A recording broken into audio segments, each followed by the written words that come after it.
Episode number 19 of your favorite podcast, the best podcast in the world, according to, actually, I don't know if anyone's ever said that. I would say my mom, but I don't let my mom listen to anything I do on the internet, so that's probably a good thing that doesn't happen. Anyways, Well, and my mom is like, "Oh man, you curse too much on the podcast. You're making him do too much work on the editing." but So, in reality, it's um, like me doing all the cursing, except for the right, Persona right. 5 episode. That was My your bad. shining moment. Can we say that we both think that is the best podcast in the world? Does that count? 2 out of 2 people agree that this is the best podcast on the planet Earth. Great. Awesome. I like it. This is the seasonal anime checkup OVA. And, it's taken us quite a while. I think this is 15, 16 episodes to get us back to where we once started.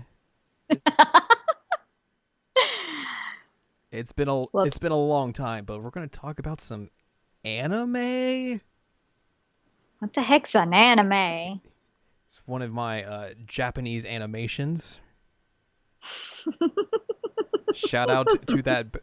It's actually, I forgot the Otacon line from Metal Gear Solid is, it's just like one of my Japanese animes, but still, that's a real dumb line from a game that came out in 1998. Anyways, we're going to talk about an anime actually this week and next week, so we're really just course correcting all over the place. Oh, snap. Getting right back into that anime. And then we're going to take another 3-month break from it. We're going to talk about the biggest anime film of all time, and that is no hyperbole. Nope. I said hyperbole. Hyperbole. That's what happens when you talk fast. It's like blah, blah, blah. He's word vomit all over the place. Wait, before you introduce this, we need to introduce ourselves. Oh, that's right. Hello, I'm Jared, joined as always by the best co-host on the planet I Earth, am flattered. Anne Ladyem. Hello.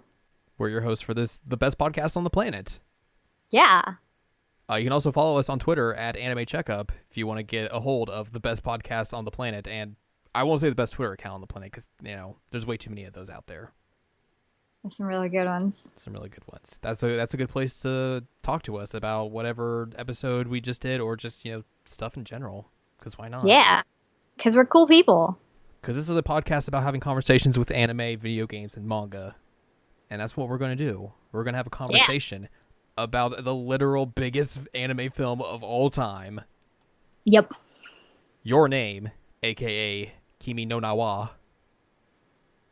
My Japanese lessons are paying off. Much better than mine. So yeah, like we were saying, the literal biggest anime film of all time. The highest grossing one of all time. Right now sitting, as Wikipedia will tell me, I guess as of April 14th? I don't know. Whatever. This film has grossed $332 million worldwide. That is around $50 million more than second place Spirited Away, which if you do look this up on Wikipedia, you'll notice a good majority of Studio Ghibli films in the top 10, which, of course. But this film just basically was like, yo, what's up? There's a new king in town. Yeah, for real. It was intense. Like it blew up out of nowhere. I didn't hear anything about it, and then my entire Facebook feed was just all about it. And I'm like, all right, I'm into this hype. Let's see what this is about. Yeah, I know Tumblr basically kind of had an inkling towards it because, of course, it's like, hey, here's a nice looking piece of animation from a trailer or something. This is probably going to be cool. And then, yeah, of course. I mean, if you have seen other films of director Makoto Shinkai's works, like The Garden of Words, you kind of have an idea that, there's going to be some hella good animation in this film. Oh my God, it's beautiful. And there It's so beautiful. I guess also for context, Your Name, while being the highest grossing anime film of all time, is the 4th highest grossing film in Japan, which is under Frozen, Titanic, and then Spirited Away, because of course. Yeah. And then it is the 8th highest grossing animation film in general. Wow. Which That's impressive. Yeah. That makes it the highest in terms of anime on this list, which Spirited Away is 12th, so it's a little bit above that. The 7 films above it are Pocahontas, Snow White, Beauty and the Beast, Tarzan, Aladdin, The Simpsons movie, and number 1, The Lion King, which is basically like The Lion King made $968 million worldwide. God, That's almost double second place. why was The Lion King so popular? You know, I mean, it was good, but a lot of people just really liked how it was basically a retelling of Hamlet. I'm sure that most people did notice that. But I mean, it's true. It's completely true.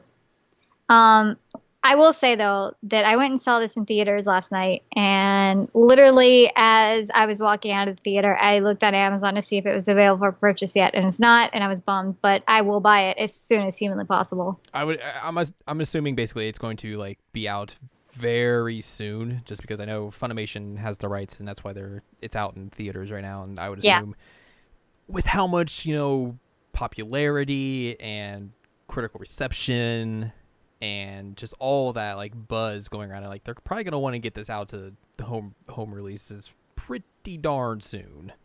Which I want to say, it's really, really weird to go into a theater and like you're sitting there, you sat through the previews and everything, and then just like the Funimation logo pops up. You're like, wait, what? Yeah, I bet that would be real weird. Wow. It was really, really strange for me. I guess I kind of knew like that was the case, but I wasn't expecting like the doo doo boop boop like jingle of Funimation. I'm like, okay. It was really weird. Yeah, which I guess we should say we both have seen the Japanese dub of it. There is there is an English dub, but obviously different screenings of when that's going to be, so didn't line up for you per se. Yeah. But we were both very excited, or looking forward to at least getting a chance to see that dub at some point. I'm stoked to see the dub. I was fine seeing the subs. I don't have an issue with that, but seeing the cast of the English dub, I'm real excited to see that as well.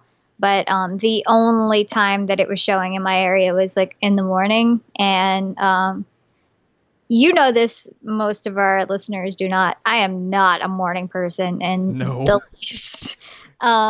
Which you basically posited the idea of like, do you think I can wake up and make this screening at what, like 11:30?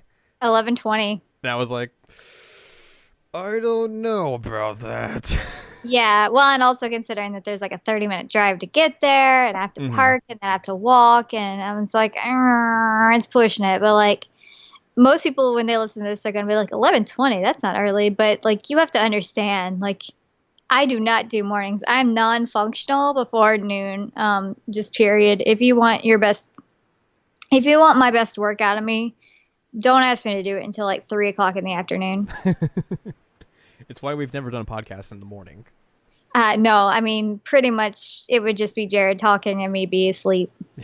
Very, very, very true. So going into this film, how much of it did you actually like know of the premise? Like none of it, or? So I tried really hard to avoid any spoilers, and I did a great job, based on how my reactions were actually watching it. All I knew going in was that it was a story about a boy and a girl in high school who switch bodies, and that they try and meet. That's all that I knew about it. That's pretty much kind of like the gist of what I knew. Some kind of spoilers, just like not really like the context of them. Like I knew some scenes were going to happen, but there was also like some stuff in the film that I literally had no idea was going to happen. I was like, whoa, buddy. Right. There's some like emotional bombs in it, but also there's some really funny stuff in there too. So, there was a good balance. But I fully admit that I left the theater like crying, and I was with my friends, and they look at me like, "Are you okay?" And I was like, "Yeah, I'm gonna be fine. I'm gonna be all right. I just need to go to the bathroom really quick." And I'm sure they were concerned since I was the one that drove us all there. But yeah, I was kind of a bawling mess Which of a child.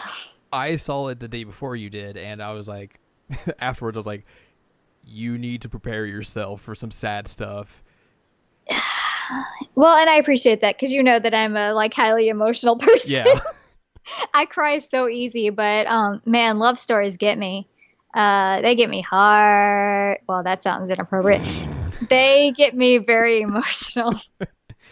Which I we've kind of talked about this on air, I think briefly, but you knowing me, like I am a sucker for some shoujo, which say that 5 times fast. Which some people might call it a guilty pleasure. I wouldn't say that because like I'm not guilty about it. Like I love some good ass romance. Yeah, I mean, there's no reason to be like, oh, I'm ashamed of this. Like, no, man, I am loud and proud about my love of this romance nonsense. Give it to me. I will spend hours at a time, especially at night, reading some basic shoujo manga. I don't blame you. I mean, I read a lot of like romance fanfics. So. It's basically the same. It is. It is. Like I am a sucker for romance. So, that's one thing that was excited because I knew this had like a romantic hint to it. I was like, okay, all right, I'm into it. And I'm real into it. Yeah. I guess we should mention, like, hey, we're going to have to talk about spoilers because there's a lot about this film that we can't necessarily talk about in, like, very general terms. Yeah. So if you're wanting to see the movie and haven't yet, this is probably going to be the time when you tune out. But I want to say that if you're going to tune out now because of spoilers, go see it. Yes, go see absolutely. it and come back and listen to us chat about it. But, like, 100% go see it. I will recommend it. Which I don't know how long it's going to be left in theaters. I would assume probably like a good bit, but I don't necessarily know. So you might have to hurry and go do that in case it's still showing in anywhere in your state. Because I know it's an anime film, so it's not going to be like a huge wide release. It's still going to be kind of limited. But that's good advice. You should definitely go watch it before. Yeah, there are 2 theaters in my area showing it, and I live in a pretty decent metropolitan area, so I was kind of surprised that it's only 2. But it's super good. There was talk that it's going to be out of the theater that I went to go see it in the next week. So make of that what you will. Which I guess since we're going to be talking about this this episode is going to release next week from when we're recording this. Whoops. But yeah, hurry up and you should go see it. Yeah. But anyways, we're going to talk about spoilers. That's kind of what I was getting at. Yes. So, spoiler alert. Spoiler alert. I'm actually looking up now to see like where all. There's only 2 places in where I'm at that it's being shown. Really? Yeah.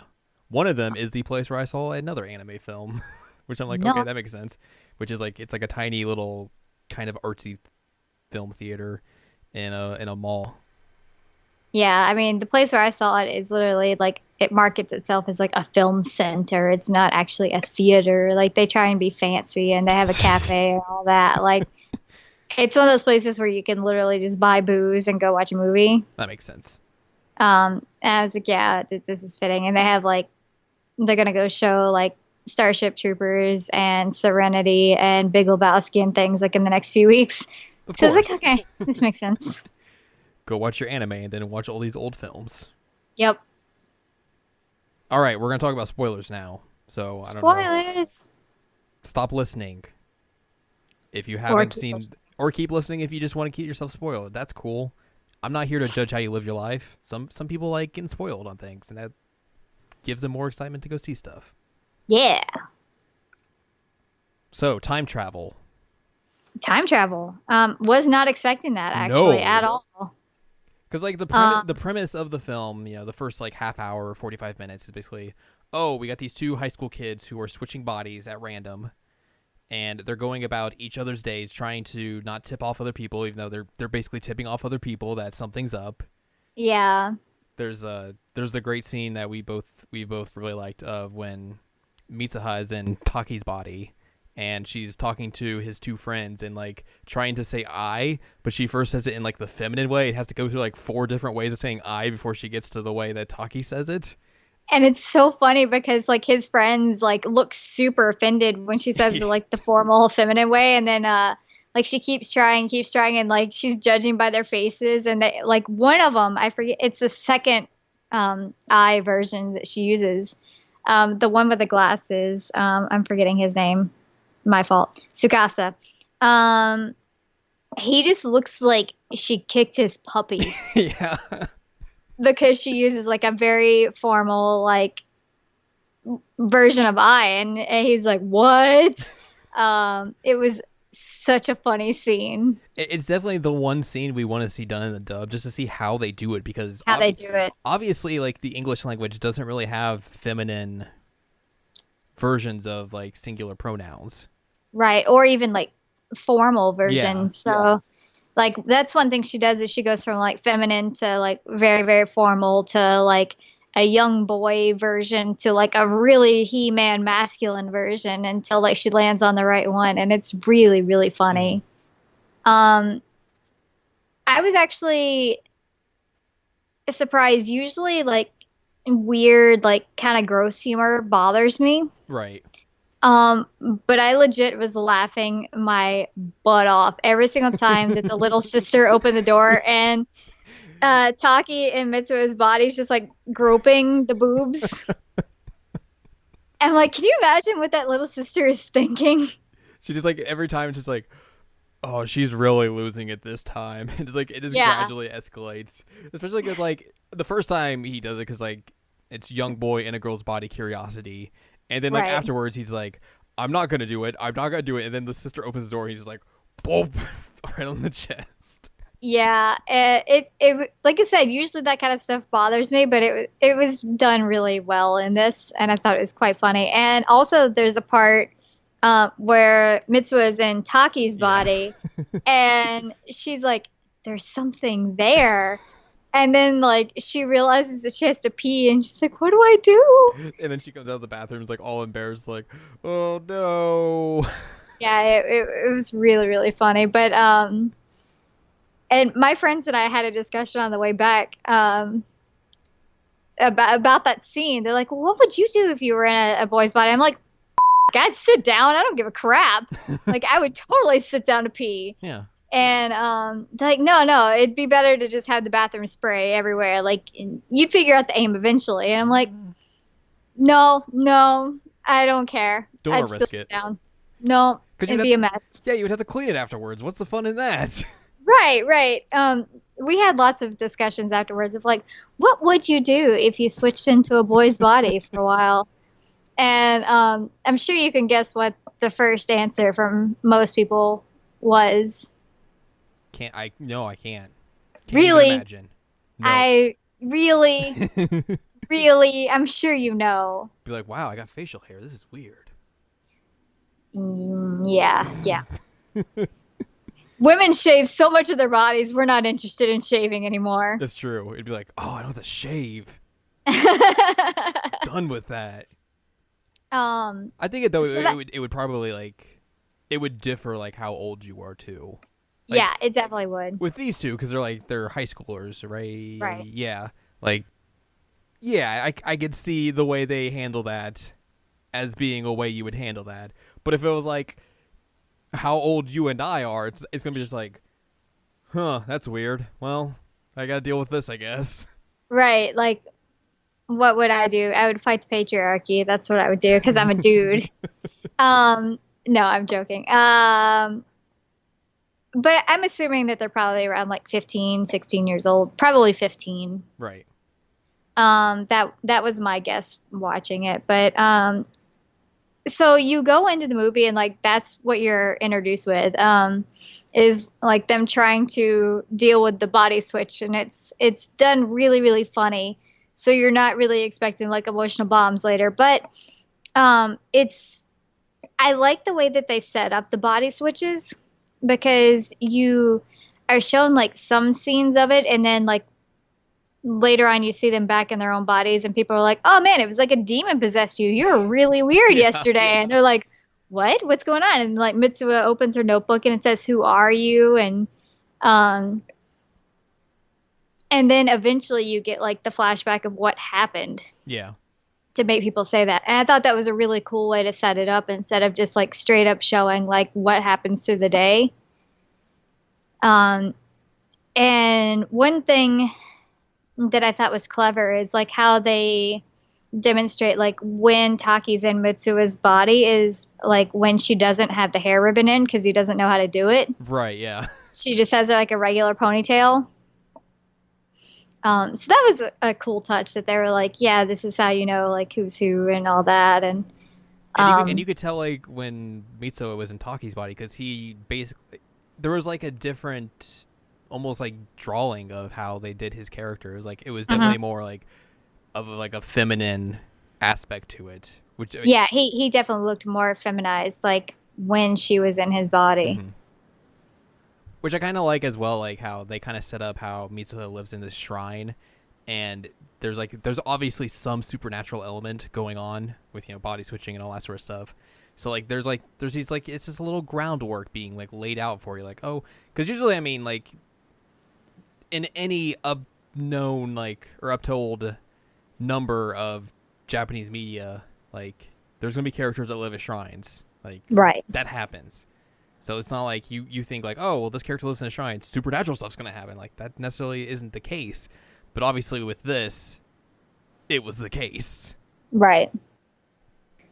I mean, I liked it a lot. And one thing that I was curious about is that, like, she's shown to have, like, a lot of responsibilities with the shrine, like in the braiding and the dances and everything. It's like, what would happen if Taki was ever in her body, like when she had to do one of those ceremonies?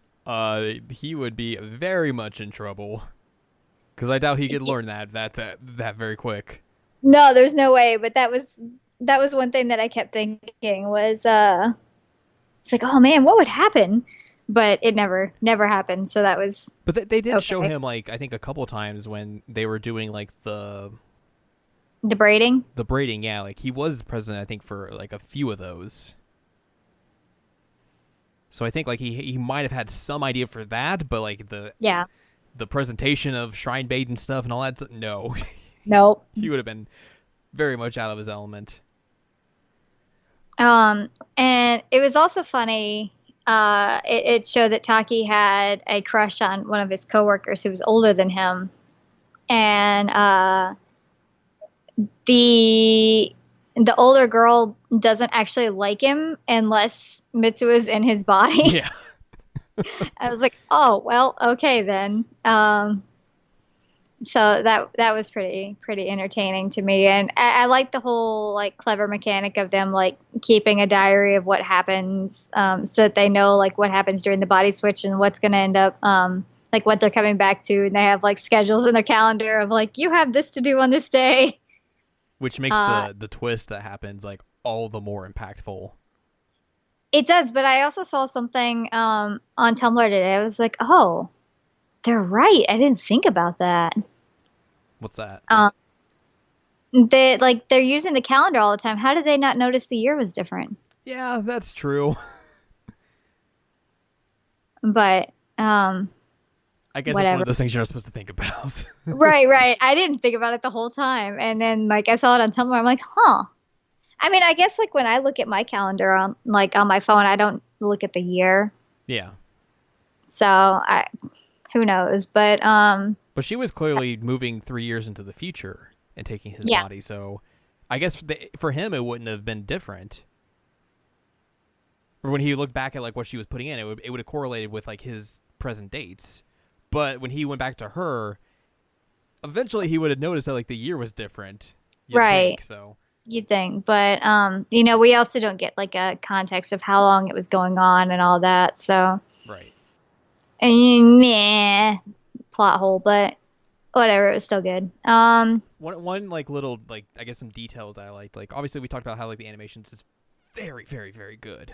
Oh, it's amazing. Which you usually get with movie animes is that like the animation gets ramped up, but especially with Makoto Shinkai's works, it's very much just ramped up to like 11 in terms of like fantastic animation. But the point I was going to make is that I liked how there was actual brand integration in this film. So like, like line was actually line. Yeah, I was actually surprised when they showed the big building in Tokyo and it said like Sony and everything. I was like, wow, okay, like that's not usually something you see. It's like that's just like a little like tiny detail, but I was like, okay, they even though this is an anime film, that gives it like a hint of authenticity that you normally don't get with anime, because especially with TV series, they have to change stuff because they're not going to pay licensing fees for brand stuff. Even though I literally just watched 2 episodes of a show that had Coke brands in them, and I was very surprised. Wow. Yeah, that was real weird. But anyways, like I just liked how it made everything just feel more realistic, even though it's like it makes it a little more immersive. Yeah, exactly. But all of the time traveling or body switching stuff's happening, and you're like, okay, everything's going on. They're starting to eventually have some sort of feelings for each other. Yeah. Actually, there's a comment from the older girl. It's like, you have feelings for somebody else. I thought you used to have a crush on me, but you have feelings for somebody else. And he's like, blushy, blushy, blushy, blushy. I don't have feelings for anybody else. What are you talking about? But like, it's clearly developing, and I guess that would kind of be somewhat normal in the sense that like you're in somebody else's body and you're getting to know them especially well. But and there's the parallels between them because they're both starting to figure that out, but then the twist happens. So like you're like, yeah. So Taki's going on the date with his older workmate. Mitsuha is going to the festival, which he doesn't really want to go to, but then ends up going to. Yeah, it's like a comet festival. Yeah, and Taki knows this, so like he has the date and everything, and then he's like, well, I'll call her and tell her what happened, and it shows him calling her and basically like, the number you reached is not in service right now. So you're like, oh well, maybe she just turned off her phone because she's at the festival. Like that's a normal thing to think. Mm-hmm. But that's not what happened. You even see a scene like immediately after where she's answering a phone call from somebody else, but it turns out that it's her answering a phone call about going to the festival. Yeah. But the phone is off for a reason. The phone is off for a very good reason. So it's hinted at kind of like throughout like the first 30 to 45 minutes, like, oh, there's this comet that's going to go by, and it's going to be like very close to Earth. You're going to be able to see it very well. It's going to be real cool. All that jazz. Yep. So they have this festival. Mitsuha's out in this like little field. She's staring up at it, and she's watching the comet go by. But then it splits, and all of these like meteorites start falling, and one of them, kaboom. Yep. And you don't actually find out until later that the town is like obliterated. No, you don't even find out then that the time difference has been established. Because all Taki knows is basically like, oh, he's like, oh, well, she didn't answer her phone, so I'll just tell her the next time we switch bodies. And then afterwards, like, but then we never switch bodies again. Right. So he basically goes on this quest. He starts drawing all these locations from Mitsuha's town. And is basically like, I'm going to find this place. I'm going to find her and be like, what's going on? And figure out what's happening.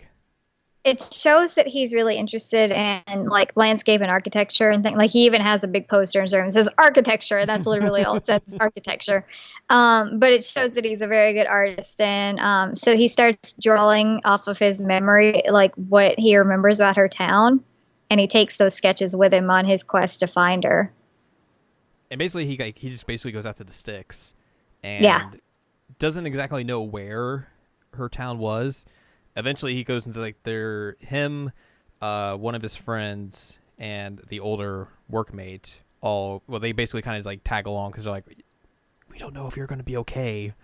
Right. Which probably that was a good idea in retrospect, but probably they eventually stumble onto this like little diner/cafe place, and that's kind of like where they figure out like, oh, where we need to go, and oh, something bad happened. Which when they went to that place and like there was like the old gruff dude, I thought that was going to be like an older version of Mitsuha's friend.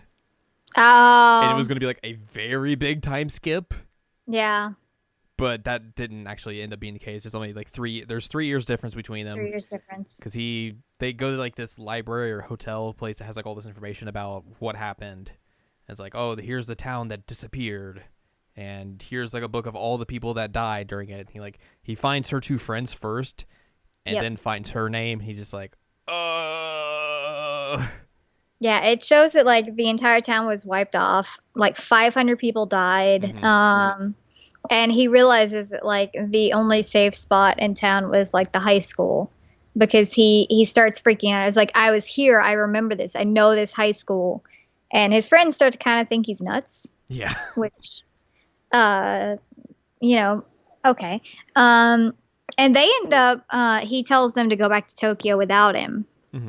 Because So he goes off and finds the birth, or like the laying place of the god, that the shrine that Mitsuha and her sister and grandma live at. Because he goes off on that adventure one time when he's in her body, so he kind of has like a basis of knowing where exactly that is. So he does that. He goes and finds like the sake that sake. has a part of her in it, let's just say.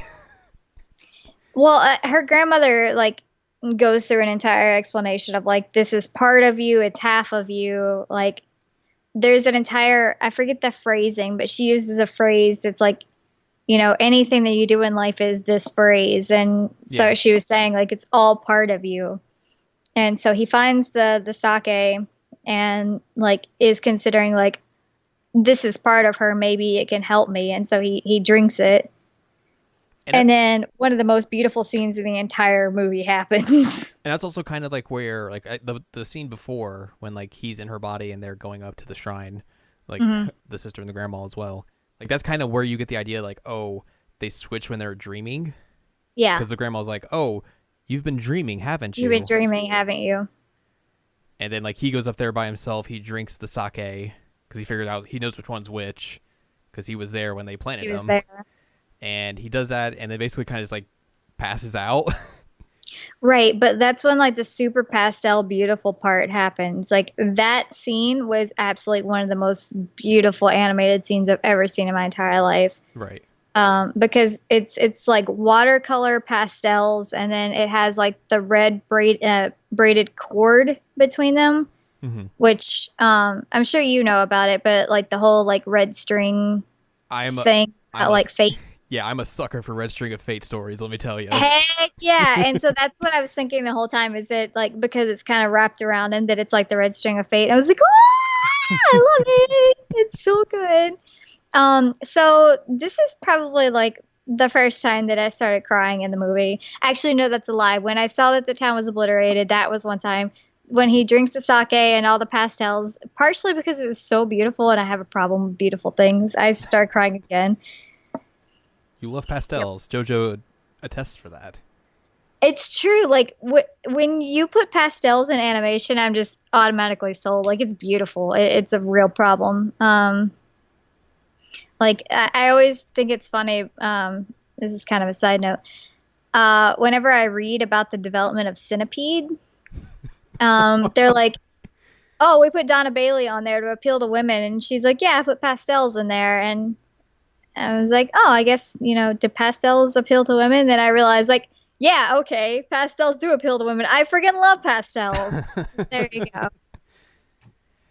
Which I guess, like, combined, like, Red String of Fate and also Mitsuha, like, there's a scene where, like, you don't get the context of it yet, but, like, Mitsuha's like, I'm going to Tokyo, and then the day she gets back is, like, the day, like, everything kind of goes to is, like, she cuts her hair off, which I'm also a big sucker for.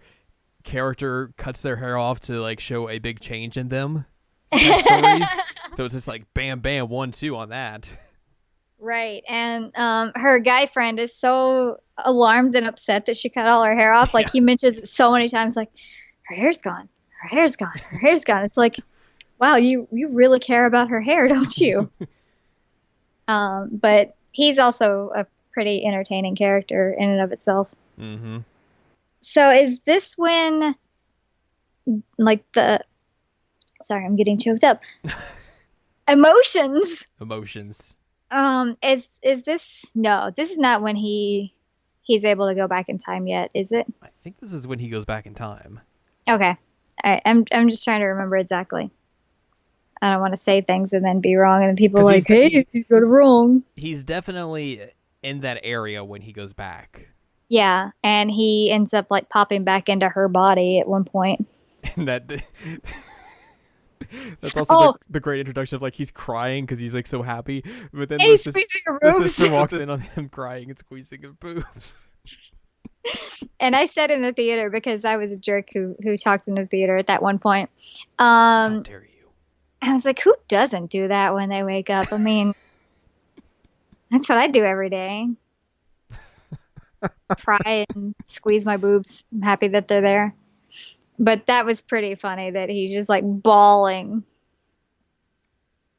And then basically said on a very determined mission to like, I'm going to save these people, well, mostly her, but also these other people, right? And make sure like, because obviously he can't stop a comet from coming down and wreaking havoc. But he's been in the future and he knows which is the safe spot, which is the high school. Mm-hmm. So he's like, I got to devise a plan to get everyone to the high school, even though no one believes me. They think I'm crazy. Even though like the grandma kind of like automatically knows like it's not Mitsuha. Mm-hmm. Because she's like, you're not who I think you are. And he's just like, And she says that like her and Mitsuha's mother actually had dreams as well. So she sets up that this is a thing that like has happened before. Like it's like if you're on that shrine or something, like something there causes this to happen. And I wonder if like Mitsuha, who was saying at one point, like, in my next life, I want to be a pretty boy in Tokyo. Like, I wonder if maybe that's what triggered that she was going to end up in Taki's body. But maybe. I don't know. But it may just be red string stuff. Yeah. But he and Mitsuha's body ends up pretty easily recruiting Sayaka and what's his name? Katsuhiko. Tatsuhiko, the explosive boy, who kind of looks like Junpei from Persona 3. Did you notice that? Yeah, I can see that now. Like, put a hat on him, and he looks like Junpei. Get that boy like the entire time, I was like, "Oh, look, Junpei's gonna be explosive." Also, there was a real good gag at the beginning where he's like, "Let's go to the cafe," and then he takes them to the vending machine. Yeah. Which that was another thing of brand marketing because it was a Boss coffee machine. I was like, all right, yeah. Yeah, I noticed that. Just need Tommy Lee Jones advertising it. So he sets in this like really elaborate plan to save everybody. It's very elaborate and relies on people believing he knows what he's talking about, which they don't. Like, he goes to Mitsuha's dad, who's like the mayor of the town, and the dad's like, you need to go see a doctor. And like obviously the best part of that scene is like he grabs her dad by the tie and he's like, you son of a well, he didn't say but like he's about ready to like beat the out of her dad, and he's like, oh, okay, I better not do this. Okay, bye. Yeah, and like the entire time dad's like, who are you? And the Sayaka has to end up going to the school and taking over the broadcast system, which Katsuhiko figures out how to do. Which let's give Katsuhiko credit because he's real smart. Yeah, just blow up like the giant electrical generators and turbines. Right. Well, I mean, I guess since because they established pretty early on that his dad is like the construction worker who like is involved really heavily with the mayor. Right. And they mentioned like very early that he learns how to do the explosives, and I was like, that's going to come up again. I know it's going to come up again, and it did. Yep. Because you can't just say like, hey, it's time for you to learn how to do explosives, and it like not go anywhere. That would just be weird storytelling. It's like the whole I forget the name of the rule, but like you can't put a shotgun in a scene and the shotgun never appear again. Anyway, there's like a story. There's like a storytelling rule about the shotgun that if there's a shotgun that appears in a movie scene, the shotgun will eventually appear again in some form in the story. So anyway, the explosives with shotgun. Alrighty. There you go. Storytelling. Aren't you a lit major? You should know this. I'm not a film major. Right, but it's the same thing. I read a lot of classic literature. There isn't a lot of shotguns in those stories, let me tell you. No, just bears chasing people off stage. Old Bill Shakespeare didn't know what a shotgun was quite yet. No, he didn't, but he knew what a polar bear was. Anyway. It's a real good gag. Very specific gag, but it's a real good gag. So they set this plan into motion. And nobody believes it, but at one point, they do somewhat succeed. They blow up the station, and Sayaka's broadcast works. And people are slowly moving and not going. Really taking it seriously. Nah, even one group is still in the house. Are we going or are we not going? And then the mayor's is desperately trying to track down what happened, why this broadcast is happening. And basically, eventually does shut it down. But also, in between then and there, you get a flashback of Mitsuha going to Tokyo for the first time, which would have been 3 years ago. She meets Taki, but obviously Taki doesn't know who she is. Mm-hmm. But they get off the train, and he's like, "Who are you?" And she's like, "I'm Mitsuha," and she gives him She throws the braid at him. The red string of fate, if you will. And he wears it on his wrist, throughout the movie, and says several times, "Oh, I'm not sure who gave it to me." And he says that to the older girl that he went on the date with, and because it's kind of like whenever he realizes something bad has happened to her, he loses his memory of her. Yeah. Because after he finds out she dies, he's he begins to forget who she was. Well, and all of the diary entries disappear in his phone. Which, and yeah, that was emotional. But also, and when they have that plan set in motion, she goes to where he is in real life, in actuality, and they meet up. Which it's kind of in this Twilight realm, essentially. I think it's kind of what they call it. So it's the big phrase throughout it is the Katawari Doki, which is the Twilight phrase in that dialect where she lives. And so Twilight plays a pretty big role in it, not the terrible book series of sparkly vampires, for the record. Which obviously brings back the supernatural element, because they would never be able to meet in their current circumstances, because it's Taki from the present and then Mitsuha from 3 years ago. And at one point, we should mention that, when Mitsuha is trying to enact all this, it's Taki in Mitsuha's body at first, and when everything is failing, he gets really distraught and is I wonder if she could have done this and not me. Mm-hmm. And so that was really hard hitting, because he feels like he's going to fail and not be able to save her, and that was real sad. It was real sad. But they meet up in this Twilight realm, and they're on top of the mountain. They're "Yay, we meet again!" And basically, this is the whole scene where let's write our names on our hands so we'll know who we are once we get back to our regular places. Yep. And he writes down his name on her hand, and then she begins to write her name. She writes a mark. She gets a slash in, and then the pen drops. The pen drops. Oh my god! I literally gasped. I was It's I guess that's not really a jump cut or anything, but or a jump scare. But man, that was effective. It was super effective, and the color changes. Because you think oh, this is his great reuniting moment, that everything's gonna be okay. She's gonna write her and that's it. Yep. And then again, he's like, "Who are you? What was your name?" And you're just oh no. Yeah, it's heartbreaking. It's super heartbreaking. And very soon after you see her running, she's because she has to go back into her own body and basically try and figure out a way to enact on the plan that he came up with but as herself. Right. And Sayaka gets caught, and she's crying in the school because they found her. Katsuhiko gets caught Katsuhiko by gets caught. his dad. Dad. He's just like, oh crap. Yeah, and you see her running towards her dad because she's trying to get him to listen to her, Mhm. and she trips And like rolls down a And- hill. I thought she was going to lose consciousness because she was still for a while, and she Yeah. gets pretty beat up when she falls down the hill. And then she opens her hand. So I knew that this scene was going to happen. Like, I didn't know it. I did not know it, and I cried. I lost it. So I knew at one point she opens her hand and reads, "I love you." But I didn't know the context of where or when or why it happens.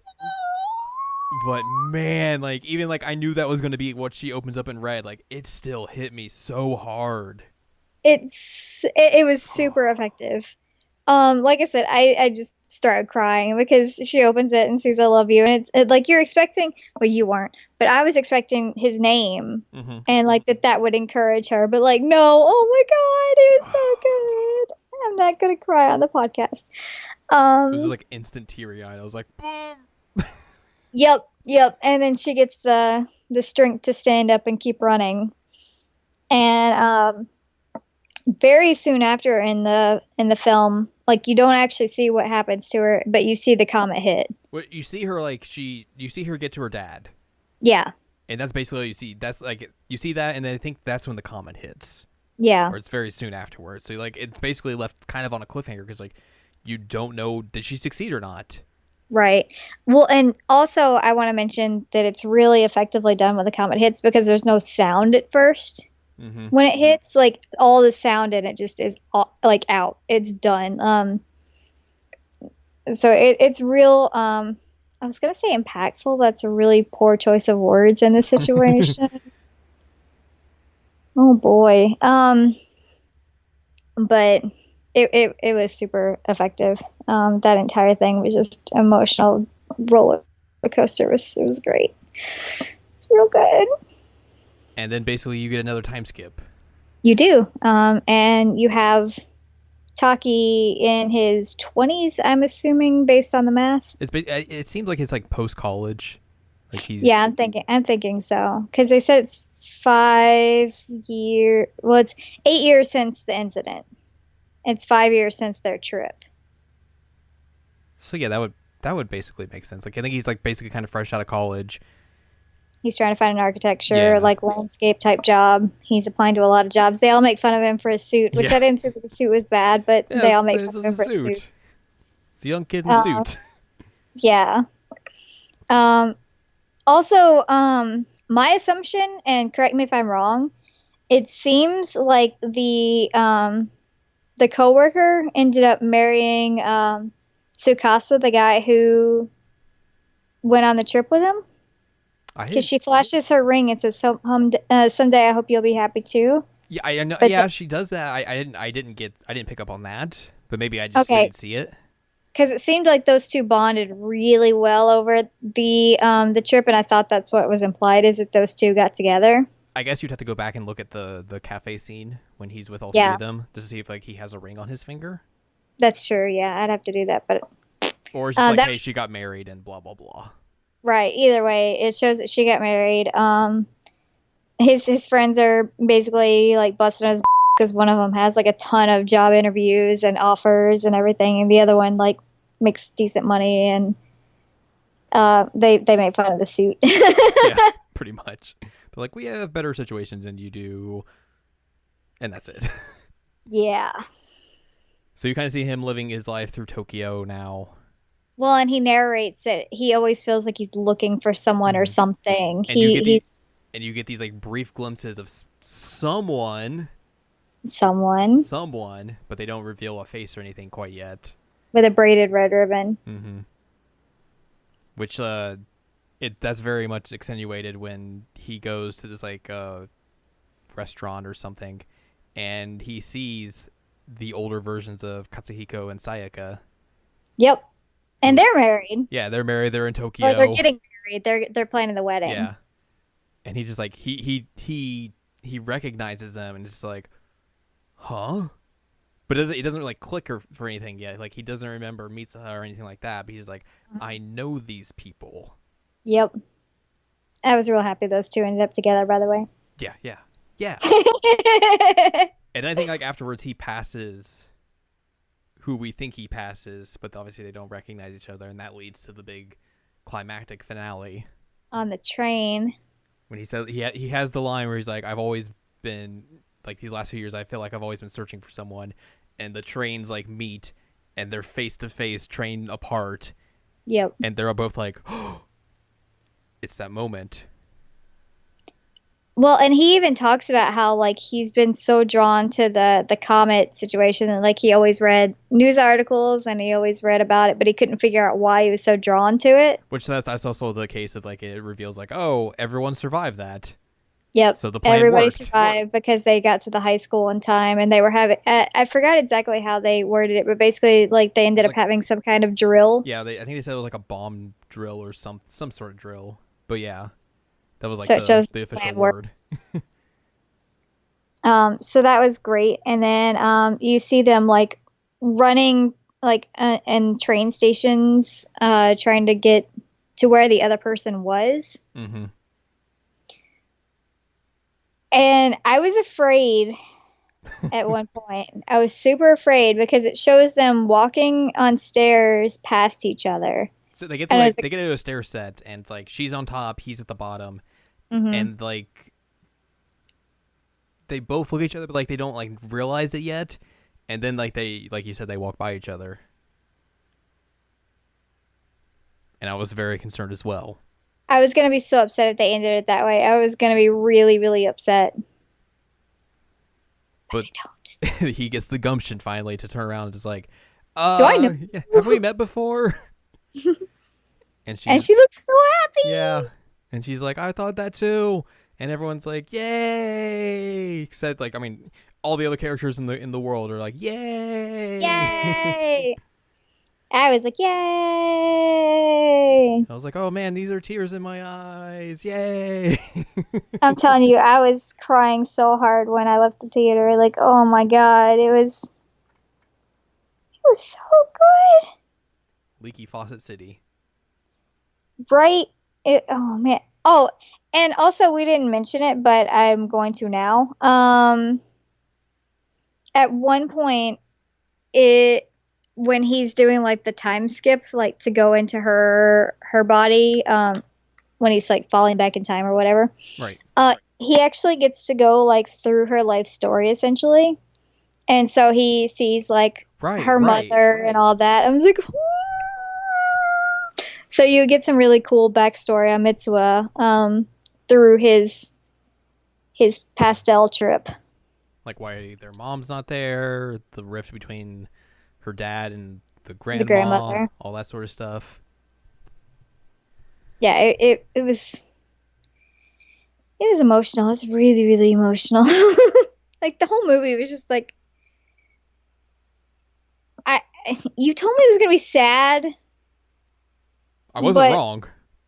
No, you were not wrong at all. I was just not expecting the level of sad, and like, oh man, I cried sad tears and happy tears, and it was really good. And like, all I wanted to do when I left the theater is like get in my PJs and come cuddle with kitty cats, because I was like, I am in a glass case of emotion. I need something.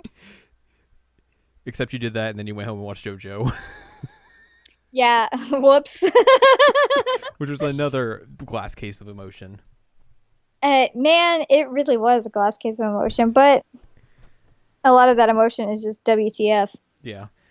I guess with like a film of this size and like magnitude and popularity, there's always like the fear that like, you know, you've heard so much about it that like, you know, it garners like a large amount of hype. Mm-hmm. And then like you're very much worried that like when you go see it, it's not going to live up to that hype. I had that concern because I've seen so much hype about it that I was like, is it really this good?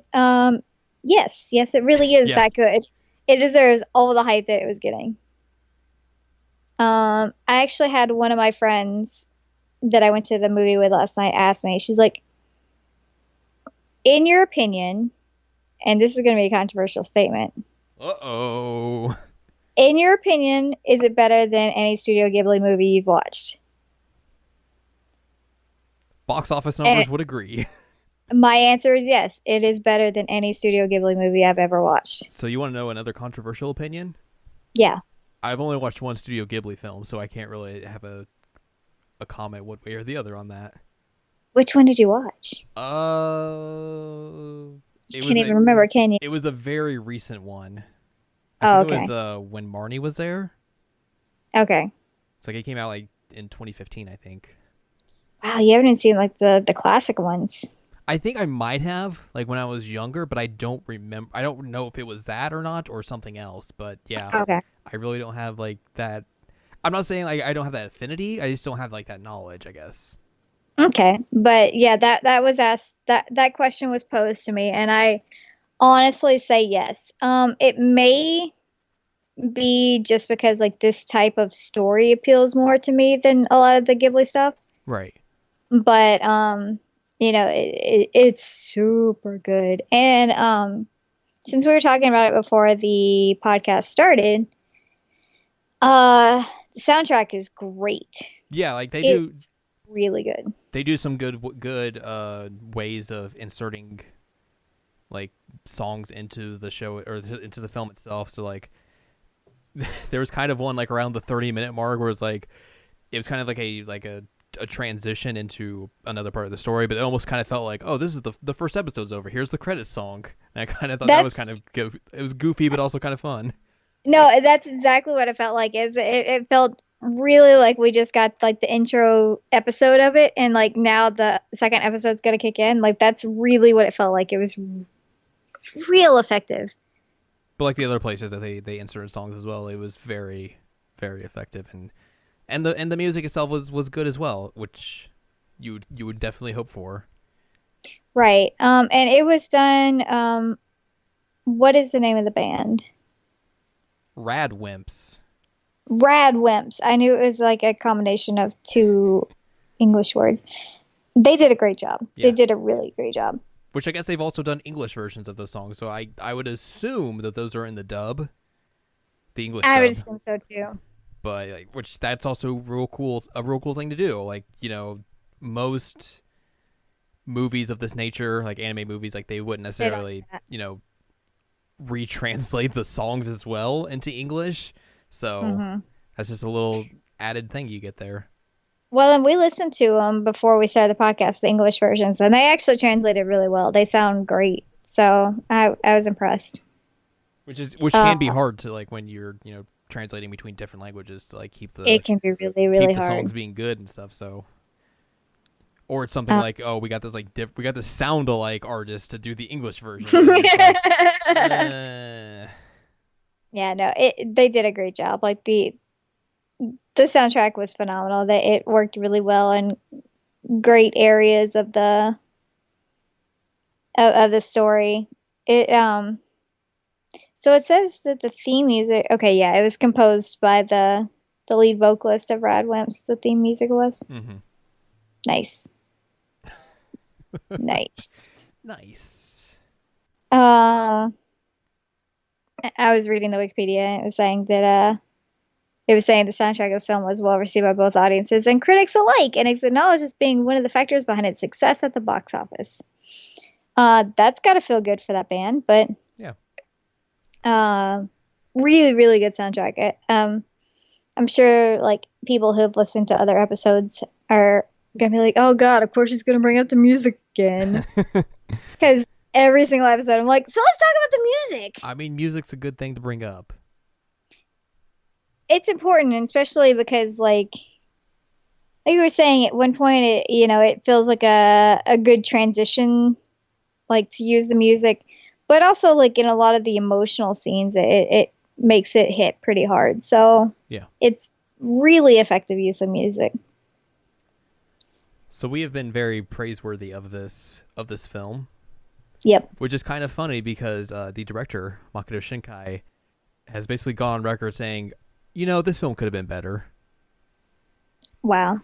His direct quote, this is from Wikipedia page, but there are things we could not do. Masashi Ando, the director of animation, wanted to keep working on, but had to stop us for lack of money. For me, it's incomplete, unbalanced. The plot is fine, but the film is not at all perfect. 2 years was not enough. Wow. Wow. I mean, I would disagree with him. I think that it's great. But I mean, like, it's probably just one of the... I mean, I can't really speak for him, but if I was in his shoes, I would probably say the same thing. Because I'd probably be like, I would nitpick at stuff and be like, could have done that better. Could have done this better. You know, if we had more time, we could have done all this better.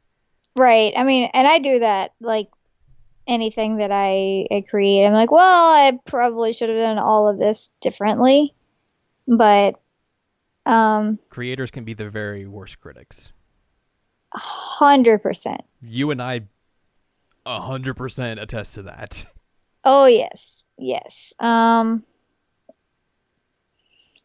it's, I don't know. I think it's a really great movie, and I can't find a whole lot to criticize on it. I mean, maybe if we like watched the film like 30 times in a row, there we would find stuff to poke holes at. But seeing it once and having that experience, like, we can both agree that A, it lives up to the hype, and B, yo, you want some good shoujo? You're gonna get some good shoujo with this. Yeah, you are. And it's I'm trying to think of the word that I want to use. I do want to see the dub. I really want to see the dub, but I feel like it was a really, really good, probably one of my favorite like anime style pieces of media I've seen in a long, long time. Yeah. I was extremely impressed. I was happy because I was like a train wreck of emotions, and sometimes that's a fun thing to do. But I'm such a sucker for love stories, and it was so well done. I mean, I bought the soundtrack. I'm really excited. I'm gonna buy the movie when it comes out. Like, it is that good. It's well worth your time. Super worth your time. Yeah, you should watch it. If you haven't watched it, you should watch it. If you have watched it, watch it again. If you haven't watched it, despite us telling you everything that happened in it, go watch it anyways. Yes, still watch it because it's worth it. 100%. 100% worth it. So freaking good. That's about as big of a seal of approval as you could get. That's a Nintendo seal of approval quality right there. It's for mine actually means something. Hi-yo! Oh! Whoops. So that's going to do it for this episode. Yeah. Which we said, hey, this isn't going to go that long. We're an hour in. Okay. That's about what I expected. I was expecting like 30, 45. Whoops. 30 minutes, 45 minutes, not 30 minutes, 45 seconds exactly. That would be a little weird. It's literally just like, yeah, go watch it, the end. Yeah. Thanks for watching. Or listening. I don't know. Maybe you watch that timeline go by.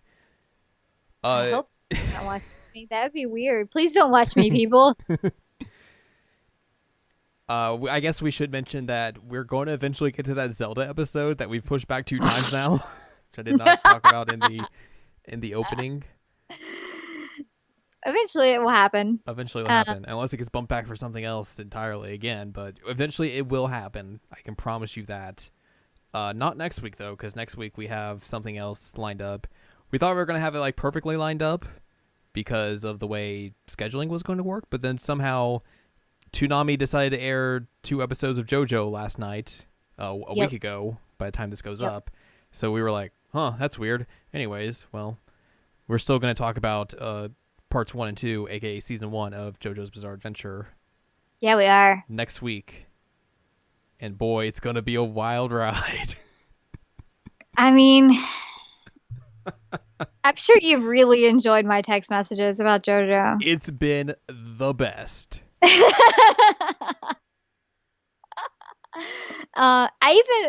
I'm sure you were really proud of me. I even made a literal JoJo reference in life today. I'm so proud of you. Yay! It was the most appropriate response I could have had, though. But that's gonna happen. JoJo's gonna happen, and eventually Zelda will happen. But um, other things keep appearing, and we have to talk about them while our brains are fresh on it. Very much so. Because this thing just basically came up like literally 2 days ago. It was like, oh, Yeah.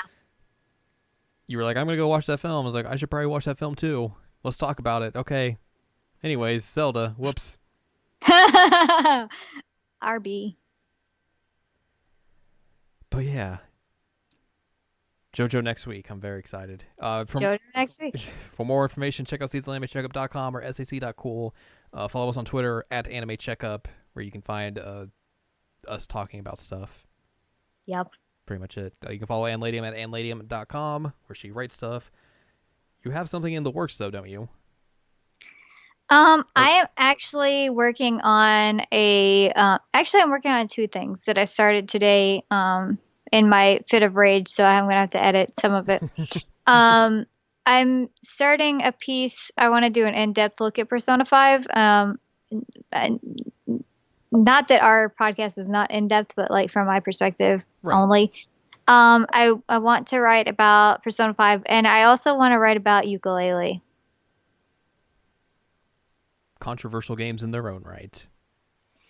For real. And, games that I've played recently that I have like some mixed feelings on, even though one of them is mostly positive and one of them is mostly negative. I feel like that would be interesting for me to write on. So I started them, but like I said, I was also like in major rage mode. So it's going to have to be edited quite a bit. But you all should look forward to those, because I'm very much looking forward to those. Anne Ladyem's a writer. Oh, don't say that. I'm being honest here. Don't say that. I'm not trying to butter you up.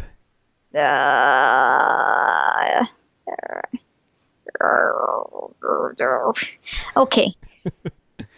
But look forward to those. And then, of course, next week, JoJo. Week after that is probably going to be Zelda. And like I said, unless something else comes up again, and we have to push it back for something new that we literally don't know by the time we're recording this. But yeah, also, check out our previous episodes. We did that Persona 5 episode, which is good, so you'll know which one Anne Ladyem thinks is good and which one is not, in the comparison between Persona 5 and Ukulele, even though that's a weird, not a direct comparison, but in terms of good and bad. And just, all of our other episodes that are a who's who of fun stuff to listen to. I mean, we got some anime episodes. We got the Danganronpa 3 anime episode, High School of the Dead. Obviously, very similar shows. And a bunch of video game episodes. We got the retrospectives. We got a variety of those. We got some just, shows just on specific games that aren't necessarily retrospectives, but are just us, chit-chatting about a certain game. So yeah, you should definitely go check out some previous episodes if you haven't already. And if you have, well then, hey, look forward to next week, because it's going to be a doozy. It's going to be something.